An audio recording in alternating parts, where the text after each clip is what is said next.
हल्ली चालत असलेल्या रिलेशनशिपमध्ये जेव्हा कपल फिजिकल इंटिमिटीसाठी रेडी असतात आणि त्यांना फिजिकल इंटिमेसीसाठी कुठे प्रायव्हेट प्लेसला जायचं असतं, तेव्हा मला एकच कळत नाही की ती जी मुलगी असते ती तिच्या बॉयफ्रेंडला त्यांचे फिजिकली इंटिमेसीचे प्रायव्हेट व्हिडिओ शूट करण्यासाठी कशी काय ऑथॉरिटी किंवा कशी काय परमिशन देऊ शकते यार. एकदम चुकीचं आहे. जर एखादा मुलगा एखाद्या मुलीचे म्हणजे त्यांचे स्वतःचे प्रायव्हेट व्हिडिओ जर शूट करत असेल तर याचा अर्थ त्याचं तुमच्यावर प्रेमच नाही, तो फक्त तुम्हाला टाईमपाससाठी यूज करतो आहे.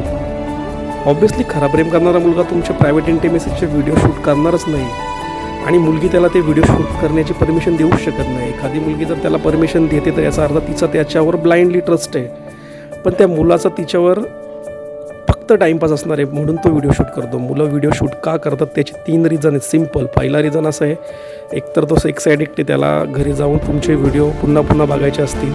दुसरी गोष्ट म्हणजे दोस्ती यारीमध्ये तो तुमचे प्रायव्हसी इंटिमेसीचे व्हिडिओ तो शेअर करणार, दाखवणार सुद्धा, म्हणजे तुमची प्रायव्हसी जी असेल ती पब्लिक करणार. थर्ड गोष्ट म्हणजे तुम्हाला नेक्स्ट टाईम तो ब्लॅकमेल करणार, तुमचे व्हिडिओज दाखवून तुम्हालाच ब्लॅकमेल करणार. जर तुमचं फ्युचरमध्ये जर काही गोष्टी होत नसतील तर त्यासाठी तो तुम्हाला ब्लॅकमेल करणार आहे. ह्या 3 रिझनमध्येच मुलगा तुमचे प्रायव्हेट व्हिडिओ शूट करणार. तर मला एकच बोलायचं की मुलींना की तुम्ही तुमचे फिजिकल इंटिमेसीचे व्हिडिओ शूट करण्याची परमिशन एखाद्या मुलाला देऊच नका.